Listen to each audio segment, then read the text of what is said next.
Morning বন্ধুরা, সবাই কেমন আছো? আশা করি সবাই ভালো আছো, আমরাও ভালো আছি। আজকে হলো শনিবার, এখন বাজে সকাল প্রায় 9:30-10টা।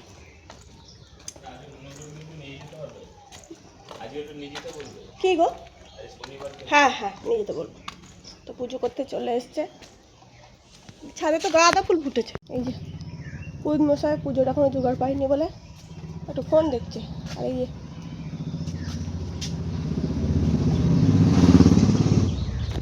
আমাদের বাচ্চাটা চৌবাচ্চা হয়ে গেছে, কি করবো খুঁজে পাচ্ছে না। লাভ দে লাভ দে লাভ দে লাভ দে, নামবি নামিয়ে দেবো নামিয়ে দেবো।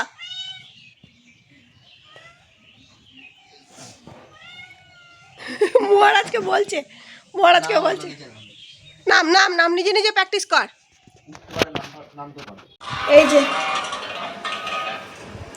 মহারাজ আর আমি খাচ্ছি। রাহুল গেছে বাজার, এখন আসেনি। শাশুড়ি মাও নিয়ে গেল, আর কচুরি আর তরকারি।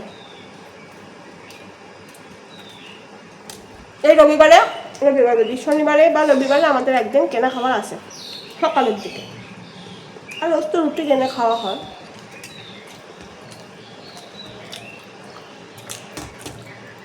তরকারিটা সেই ঝাল, ভালো লাগে তরকারিটা। ওই মিষ্টি দোকান তরকারিটা ভালো। আমাদের এখানে একটা মিষ্টি দোকান আছে, ওই তরকারিটা ভালো না, খেতে ভালো লাগে না।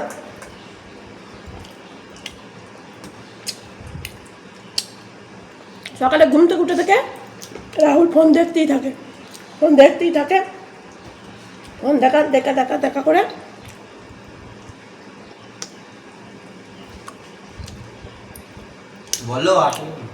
বলছি ওই প্রায় 9:30-10টা বাজবে, তবে বাজার যাবে। জীবন চলে গেল ও। সংসার বড় বিচিত্র এক জায়গা। ও বলে আমাকে নিয়ে ভালো নেই, আমি বলি ওকে নিয়ে ভালো নেই, এরকম সবাই বলতে থাকে।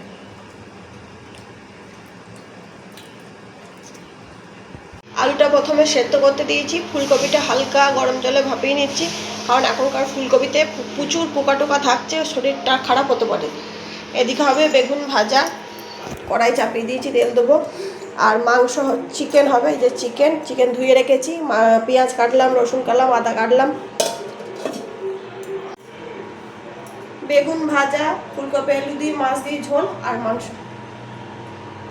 শ্বশুরবাড়ি এমন এক জায়গা যেখানে তুমি যতক্ষণ করতে পারবে ততক্ষণ তুমি সবার কাছে ভালো, যখন তুমি করতে পারবে না সবার কাছে খারাপ। শ্বশুরবাড়ির লোকরা, স্বামী বলো, শ্বশুর শাশুড়ি বলো, ননদ নন্দাই বলো, যতই করো তুমি, তাদের অসুস্থতায় তুমি রক্ত দিলেও কখনো তাদের আপন হতে পারবে না। তুমি যদি কিছু করো ততক্ষণ তুমি ভালো, যখনই করা বন্ধ করে দেবে তখন থেকেই তুমি খারাপ। তাই যেটুকু মানে দায়িত্ব কর্তব্য পালন করা থাকতে গেলে সংসারে, সেটুকু করাই ভালো, অত্যাধিক করে লাভ নেই। কারণ মানুষ যারা দরকারের সময় ব্যবহার করে পরে আবার ভুলে যায়, তাদের জন্য তো নয়ই। আর এই মানে যাদের কথা বললাম প্রত্যেকেই কিন্তু এরকমই হয়। আমি জানি না কার বাড়িতে কেমন, আমি বলছি যে এরকম হয়। তোমাদের কার বাড়িতে কেমন তোমরা নিজেরাই বলতে পারবে। তবে আমার অনেক বছরের অভিজ্ঞতা থেকে আমি এই কথা বলছি যে কখনো আপন হয় না। আর বাবার বাড়িতে করো, তুমি করো না করো, তোমার বিপদে আপদে সবাই তোমার পাশে থাকবে, এটাই হলো নিয়ম। তোমার সুবিধায় যারা তোমার পাশে থাকবে তারাই তোমার প্রকৃত বন্ধু। আর যারা শুধু মানে তাদের দরকারে তুমি যাও করো, আর তোমার কিছু হলে তারা আসবে না, তারা বন্ধু হতে পারে না, তারা নিজস্ব আত্মীয় স্বজন হতে পারে না। ভাজা চাপিয়ে দিয়েছি, গ্যাসটা কমিয়ে দিয়েছি, না হলে বেগুনটা ভেতর থেকে কাঁচা থেকে যায় আর ওপর থেকে লাল হয়ে যায়। বেগুন ভাজতে দিয়ে সবসময় গ্যাসটা কমিয়ে দেবে, তেল হয়তো একটু টানবে, কিছু করার নেই, একটু বেশি করে তেল দেবে। আর ঢাকা দিয়ে দেবে, আমি ঢাকাটা খুঁজে পাচ্ছি না জানো, নাহলে ঢাকা দিয়ে দেবে, নরম হয়ে যায়। এই যে ফুলকপি চাপিয়ে দিলাম ভাজতে, ফুলকপিটা ভালো করে ভেজে নেবো, তারপরে আলুগুলোকে ভাজবো। এই যে আলুটা তুলে রেখেছি, আলুটা ভাজবো। আমাদের ভাত চাপিয়ে দিয়েছি, আমাদের ভাত হয়ে গেলে বিড়ালের ভাতটা চাপিয়ে দেবো।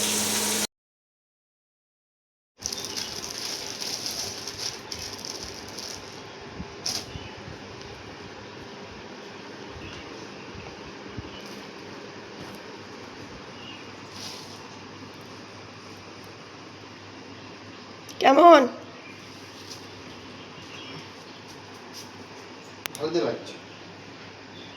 লাইটটা জ্বালা?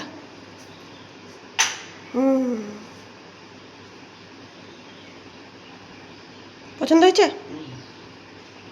মহারাজের জন্মদিনের গিফট, মায়ের দেওয়া মোটা কাপড় মাথায় তুলে নে রে ভাই। মায়ের দেওয়া মোটা কাপড় আমি দিলাম মহারাজের জন্মদিনের গিফট। মর্নিং, সবাই কেমন আছো? আশা করি সবাই ভালো আছো, আমরাও ভালো আছি। আজকে হলো রবিবার, এখন বাজে সকাল এই 10টার মতো। অনেকক্ষণ উঠেছি, কাজকর্ম শুরু করেছি। সকালে ঘুম থেকে উঠে গিয়ে ছাদে গিয়ে জামা কাপড় কেচে দিয়ে এসেছি, তারপরে এই বাসন কোসন ধোলাম, একটু ঘর দোর গুছালাম, মুছলাম, চাটা করলাম, দুবার সবাই খেলাম। মুড়ি খাওয়ার তরকারি বসিয়ে দিয়েছি, মুড়ি খাওয়ার না, জল খাবারের। আলু চচ্চড়ি বসিয়েছি, এখন হবে সুজি, আর আটা মেখে রেখে দিয়েছি, হবে লুচি। তো লুচি, আলু চচ্চড়ি আর সুজি, এই হলো সকালের টিফিন। তো অনেক কদিন ধরেই রাহুল বলছে যে লুচি খাই না। এবার লুচি খেলেও ও আবার ময়দার খাবে, এই আটার খাবে, ময়দার খায় না। আর সুজি খাবে। যত রান্নার ভিডিওগুলো দেখবে আর ওইসব বলতে থাকবে। তো চলো, আজকে সারাদিনটা কী করি নিশ্চয়ই তোমাদের সাথে শেয়ার করব। সঙ্গে থাকবে, দেখতে থাকবে। ভালো লাগলে লাইক কমেন্ট করো, আর বেশি ভালো লাগলে চ্যানেলটা সাবস্ক্রাইব করি। তো চলো, দেখতে থাকো। এই যে রান্নাঘরে চলে এসেছি। এদিকে হচ্ছে এই দেখো আলু চচ্চড়ি, আর এদিকে কড়াই চাপিয়ে দিয়েছি, হবে সুজি। আর এই দেখো আটা মেখে রেখে দিয়েছি, হবে লুচি। আর এই যে ফুলকপি কেটে রেখে দিয়েছি, হবে ফুলকপির পকোড়া। আর এটা ওই পেঁয়াজ কলি ভাজা। আর কি মাছ আনে দেখি, সেই মাছ হবে। আর এই যে দুধ দেবো ওই সুজির মধ্যে, পুরো সুজিটা দেবো না, অল্প সুজি দেবো। সুজিটা দিয়ে দিয়েছি, সুজিটা একটু হালকা করে লাল লাল করে নেড়ে নিই। আর এদিকে টমাটো দিয়ে, পেঁয়াজ দিয়ে, পাঁচফোড়ন দিয়ে আর লঙ্কা দিয়ে হচ্ছে আলু চচ্চড়ি।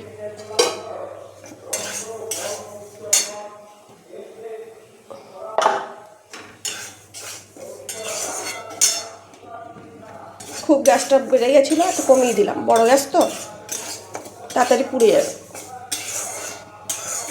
অল্প করে করেছি, আমাদের তো খাওয়ার বেশি জন নেই, আর একবার খেলে তারপর আর কেউ খেতে চাইবে না।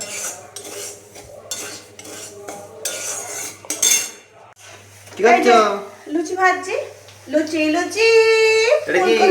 সুজি, কাজু বাদাম কিশমিশ দিয়ে, আর এই তো তরকারি। আচ্ছা, আজকে জমজমাট জল খাবার, করার সময় বুঝে যাবে।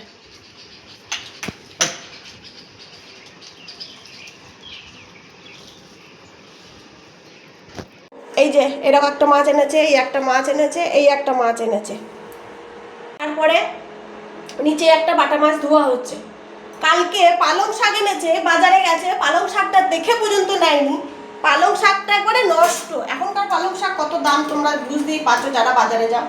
উনি একবারে লাট সাহেব হয়ে গেছে, লাট সাহেব। কোনো জিনিস দেখবে না, শুনবে না, নিয়ে নেবে। মানে যে যা দেবে, জমিদার হয়ে গেছে। যে যা দেবে তাই নিয়ে চলে আসবে। কেন রে, পয়সা দিয়ে জিনিস কিনবি, দেখে নিতে হবে না? এখনকার দুনিয়া হলো সবাই সবাইকে ঠকিয়ে দিয়ে চলে যাচ্ছে। আমি বলছি না যে অন্য কিছু, বলছি দেখে নিতে হবে তো না। উনি দেখে নিতে পারবে না, পাগল করে দিল মানুষটা। কত রকমের মাছ এনেছে দেখো, আরও বলছে চিংড়ি মাছ আনতাম, আর আনলাম না। রক্ষে করো, তোমাদের কাজের বাড়ির বেটা ছেলে এরকম গো, বাজারে গেলে সব তুলে নিয়ে চলে আসে। হচ্ছে মাছ, এদিকে বেসনটা ফাটিয়ে রাখলাম, আর ফুলকপিটা সেদ্ধ করে রাখলাম, পকোড়া হবে বলে। আর মাছটা ভাজা হচ্ছে, বিড়ালের মাছ ভাজা হয়ে গেছে, এটা পমফ্রেট মাছ হয়ে গেছে। এইগুলো ভেজে রাখি। রান্না করতে করতে ভালো লাগছিল না, শরীরটা খারাপ লাগছিল, যে একটু রেস্ট নিলাম, একটু শুয়ে পড়লাম। কী করবো বলো, না পারলে তো শরীরের ওপর কারোর জোর নেই, সব কিছুর ওপর জোর আছে, কিন্তু শরীরের ওপর নেই। পাবদা মাছের ঝাল, ধনেপাতা দিয়ে, লঙ্কা, কাঁচা লঙ্কা দিয়ে, সর্ষে বাটা দিয়ে রেডি। পমফ্রেট মাছ, পাবদা মাছ বলছি। আর এদিকে পালং শাকের চচ্চড়ি, আর এই যে ডাল,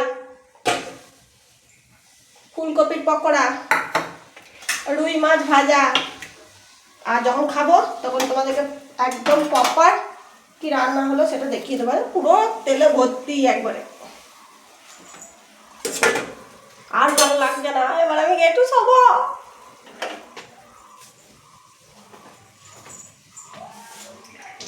আগে আমি কত কাজ করতে পারতাম, এখন শরীর খারাপ হয়ে গেছে, শরীর দুর্বল হয়ে গেছে, দুর্বল।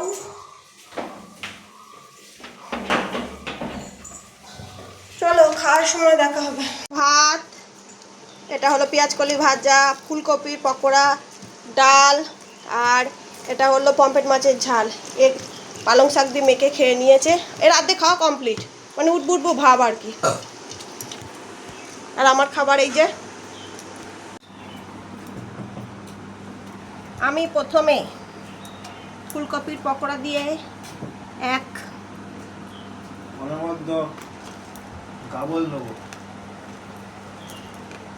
নিলাম, ভালো। এবার পালং শাক, পালং শাক আমার মোটে ভালো লাগে না, কাদা কাদা মনে হয়, সেটা কি ভালো লাগে না। এরা ভালোবাসে তো এনে চেক করে দিন, পালং শাকটা একটু ভালো আনেন। দেখেছো মহারাজা কেমন রাগায়। ছেলে কই, ছেলে কই, দাঁড়াও, ছেলে দাঁড়াও, ছেলে দাঁড়াও, ছেলে দাঁড়াও, ছেলে দাঁড়াও, ছেলে দাঁড়াও। ছেলের লেজটা আমি কেটে দেবো। ওরকম করছে, ও দেখবে একবার দেখবে চেক করবে ওর লেজটা আছে কিনা। দেখো ওই দেখো ওই দেখো রাগে দিচ্ছে মহারাজ, রেগে যাচ্ছে। কথা কথা কথা কথা, মহারাজ খুব রাগায়, ওর কোনো দোষ নেই। এই হাতে বাড়াচ্ছে আস্তে আস্তে, মারে আমাকে।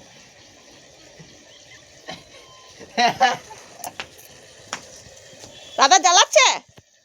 বিকেল বেলায় ছাদে চলে এসেছি গাছের জল দিতে, কারেন্ট অফ, দেখছিলাম একটা মুভি। এই যে ওকে জ্বালাচ্ছে, আর এই গাছগুলো এদিকে দিয়েছি, সেদিনকে এসে ছাদটা পরিষ্কার করেছি। এখন মানুষের সঙ্গে মেশা বন্ধ করে গাছপালা লাগাতে শুরু করেছিলাম একটা গাছ দিয়ে, তারপর এতগুলো গাছ করে ফেলেছি। গাছগুলো কোথায় রাখবো বুঝতে পারি না, কিন্তু গাছের ডাল কাটার পরও ডাল ফেলতে পারি না, এত মায়া লাগে, আবার অন্য জায়গায় লাগিয়ে দিই। পুরো ছাদ ভর্তি হয়ে গেছে আমার গাছে, তবে ওদেরকে নিয়ে আমি ভালো আছি। এই যে একটা বিড়াল পুষেছি, তার জন্য আমাকে ভ্যাকসিনও নিতে হয়েছে, তাতেও আমার কোনো অসুবিধা নেই, আমি ভালো আছি। গাছগুলো নিয়ে, বিড়ালটা নিয়ে, কুকুর নিয়ে আমি বেশ আছি। এখন বেরোচ্ছি কর্তামশাইয়ের সাথে মিষ্টি রুটি আনতে, তার সাথে দুর্গাপুজো, কালী পুজো সব চলে যাওয়ার পর আমার মনে হয়েছে ভ্রুট এবার প্লাক করা উচিত। সবাই করে নিয়েছিল দুর্গাপুজো, কালী পুজো, আমি এবার করব। ঠিক আছে, করে আসি। যদি হয়, বলা যায় না হয় কি হয় না, তো যদি হয় পুরোটা করে আসবো। আর একটু ফুচকা খাবো, ফুচকা ফুচকা বসবে কিনা আমি জানি না, বলছি খাবো, যেদিন খাবো বলি সেদিনকে আর বসে না। পার্লারে এলাম ভ্রু প্লাক করবো বলে, যে দিদিটার কাছে ভ্রু প্লাক করি সেই দিদিটা নেই, আর একজন আছে, তার কাছে আমি আগেই করেছিলাম ভ্রু প্লাক, কিন্তু একদম ভালো হয়নি। জিজ্ঞেস করলাম কে করবে, বললো ওই দিদিটা, সেই জন্য আমি আবার চলে এলাম। তো আমার কপালে মনে হয় ভ্রু প্লাক করা নেই। এই দেখো এখনও সাজগোজ তুলিনি, বাড়ি চলে এসেছি। চলো আজকের মতো ভিডিওটা এখানেই শেষ করছি। টাটা, সবাই ভালো থেকো, সুস্থ থেকো, নিজেদের শরীরে খেয়াল রাখো। পরবর্তী ভিডিও নিয়ে নিশ্চয়ই দেখা হবে।